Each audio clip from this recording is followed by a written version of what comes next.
Sir process costing technique क्या है? Sir process costing technique में सबसे पहला पॉइंट है factory cost per unit reduce. इसका मतलब क्या होता है? सर मान लो आप गाड़ी बना रहे हो, ठीक है, आपको गाड़ी बनाने का मैंने काम दे दिया। अब यार न मान लो घर बनाने का ही काम दे दिया भाई, मैं बोला भाई पूरा कॉन्ट्रैक्ट तुमको देता हो, तुम देख लो। तुम क्या करोगे? जहां मेरा घर 3 महीने में बनना चाहिए था, वो घर तुम 6 महीने में बनाओगे। अब उल्टा जो है मेरा खर्चा भी बढ़ा दोगे। बट मैंने तुमको क्या बोला कि नहीं भाई, जो राजमिस्त्री होगा उसको मैं बोलूंगा तुम ढांचा बनाओ, टाइल्स का वाला काम टाइल्स वाला मिस्त्री को देंगे, दरवाजा के लिए अलग बंदा लगाएंगे, हाँ, प्लास्टर करने के लिए अलग डिपार्टमेंट अलग बंदे को देंगे हम लोग, तुम्हारा कलर करने के लिए अलग बंदा रहेगा। इससे क्या होगा? फैक्ट्री का खर्चा पर यूनिट में कम हो जाएगा। क्यों सर? ये क्यों होगा? सर सबसे पहला रीजन होता है कि वो बंदे लोग एक्सपीरियंस होंगे, प्रोफेशनल होंगे। अब प्रोफेशनल बंदा को पता है कि चीजों को बर्बाद नहीं किया जाता है। नॉर्मली सर जो भी मिस्त्री लोग घर बनाते हैं आप लोग देख पाओगे, वो क्या आते हैं सब कर देंगे, कोई टेंशन की बात नहीं है, हाँ, वो टाइल से लेके वो पुट्टी तक सब, पुट्टी भी करना जान, उसमें क्या है भाई, इसे लेना है, इसे मारना है, बस कलर भी लेना है, मारना है इसमें पोत पोत के एकदम, है ना भाई। मार तो दोगे, कोई दिक्कत नहीं है, मार बर्बाद बहुत करता है। तुम घड़ी बनाने जाओ, देखना कि एक दीवार जोड़ने में जो एक्सपीरियंस बंदा होगा वो बालू सीमेंट का बर्बादी कम करेगा, मगर जो बंदे एक्सपीरियंस नहीं होंगे वो ज्यादा बर्बाद करेंगे चीजों का। तो बोला गया सर सबसे पहले प्रोसेस कॉस्टिंग आने से डिपार्टमेंट जैसा काम बांट दिया गया। इससे क्या होगा? अगर बंदे एक्सपीरियंस रहेंगे, प्रोफेशनलिज्म रहेंगे, तो वो क्या करेंगे सर? वेस्टेज कम करेंगे।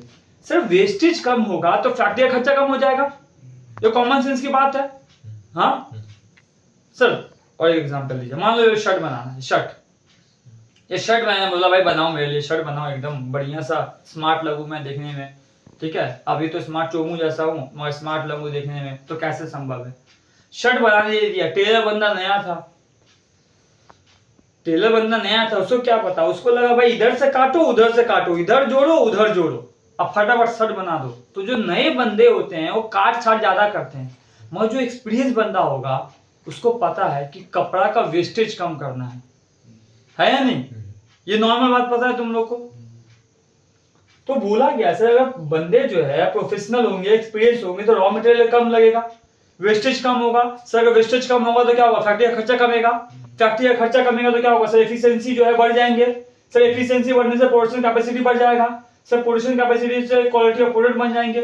सर क्वालिटी ऑफ प्रोडक्ट अगर बढ़ जाएगा तो कम दाम में हमारा जो सेलिंग कॉस्ट जो है वो कम जाएगा। सर सेलिंग कॉस्ट बढ़ गया, कम गया तो सेल्स बढ़ जाएंगे, सर सेल्स बढ़ जाएंगे तो हमारा प्रॉफिट बढ़ सकता है। तो सबसे बड़ा चीज है सर प्रोसेस कॉस्टिंग टेक्निक। आप क्या टेक्निक यूज कर रहे हो, कैसे यूज कर रहे हो, ये सबसे बड़ा इंपॉर्टेंट चीज है आपके लिए। सबसे इंपॉर्टेंट चीज है खर्चे को कम कैसे कर सके, कैसे एफिशिएंसी को बढ़ा सके, कैसे प्रोडक्शन कैपेसिटी को बढ़ा सके, और quality, the most important thing होता है क्वांटिटी नहीं क्वालिटी। आप क्वालिटी क्या प्रोवाइड कर रहे हो? आज बड़े बड़े जो है दुकानदार देखते हो भाई, वही आलू की टिकिया, मतलब आलू चॉप जिसको हम लोग कहते हैं बंगाल में, आलू के चॉप, अब वही तुम जाओगे केएफसी में तो क्या कहते हैं उसको? हैश ब्राउन, आई थिंक, हाँ वही आलू का चॉप हैश ब्राउन कहते हैं। सर डिफरेंस क्या है दोनों का जगह? क्वालिटी। भाई बेहरोज का भी बिरयानी मिलता है हमें और लोकल दुकान का भी बिरयानी मिलता है हमें, डिफरेंस क्या है सर? क्वालिटी। तो कॉस्ट पर यूनिट जो है सबसे बड़ा इंपॉर्टेंट चीज है। मान लो सर खर्चा मेरा लगा 1 लाख रुपया और सारे बंदे जो है एक्सपीरियंस नहीं थे, तो उन्होंने क्या किया? 10,000 सामान बनाया मेरा। कितना बनाया? 10,000। चलो इस क्वांटिटी पर तो मैं समोसा बना देता हूँ। क्या? समोसा। आप लोग बहुत देर से क्लास कर रहे हो, आपको भूख भी लग चुका होगा, तो इसलिए मैं आपको समोसा खिलाता हूँ। ठीक, मैं क्या शुरू किया? समोसा। सर मैंने बोला कि 1 लाख का माल लाके मैं दुकान में दे दिया, भाई समोसा बना। समोसा बनाने वाले लोग बहुत ही बेकार इंसान थे, धीरे धीरे बनाए जा रहे हैं एकदम सुस्ता के। तो कितना समोसा बनाया? 10,000। तो बोलो एक समोसा बनाने में कितना खर्चा लगा मेरे को? 10 रुपया। सर 1 लाख रुपया खर्चा किए तो 10,000 समोसा बना। तो एक समोसा का दाम कितना होगा? 1 samosa, cost per unit means 1 samosa.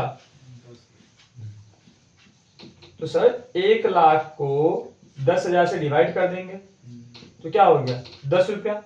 एक समोसा का दाम 10 रुपया। अब दूसरा चीज है सर, अब मैंने क्या किया, जो फांकीबाज लेबर थे उनको मैंने हट साइड कर दिया, तो अच्छे बंदे को लाया। वो बोला भैया कोई दिक्कत नहीं है, 10,000 1 लाख रुपया खर्चा कर रहे हैं आप, 1 लाख में तो हम वो बंदे लोग 10,500 समोसा बना दिए। अब बोलो वही समोसा बना, एक समोसा का दाम कितना पड़ रहा है मेरा? एक समोसा बनाने में कितना दाम पड़ रहा है मुझे? 9.52। तो सर 48 पैसे की फायदा हुई। तो ये 48 पैसा कम नहीं होता है, ये 48 पैसा का जो कॉस्ट डिफरेंसेस होता है सर, ये बहुत ही वाइटल रोल प्ले करता है। सर कैसे वाइटल रोल प्ले करता है? मान लो आप 10,500 समोसा बनाए और हर एक समोसा पर आप 48 पैसे बचाए हो, तो बोलो कितने बचाए हो आप लोग? जल्दी से कैलकुलेट करो। 5,040 का सीधा सीधी आपको फायदा होगा। समझ में आया? कोई डाउट? कोई क्वेश्चन? अब हम लोग आगे जानेंगे सर जो मोस्ट इंपॉर्टेंट क्वेश्चन। देखो सम्स करने से पहले हम लोग तो कुछ टेक्निकल वर्ड जान लेंगे, इससे क्या होगा, और ये सब थ्योरी थोड़ा जान लेंगे तो क्या होगा, सम्स करने में बहुत ईजी होगा। बहुत मोस्ट इंपॉर्टेंट चैप्टर है और बहुत ईजीएस्ट चैप्टर है, यहाँ पर कोई भी हेडेक नहीं है। अब 3 वर्ड का मतलब जानेंगे, normal loss, weight loss, normal loss और एबनॉर्मल लॉस का ट्रीटमेंट हम लोग कैसे करते हैं। ठीक है सर? लॉसेस जो है 3 तरह के होते हैं, एक वेट लॉस,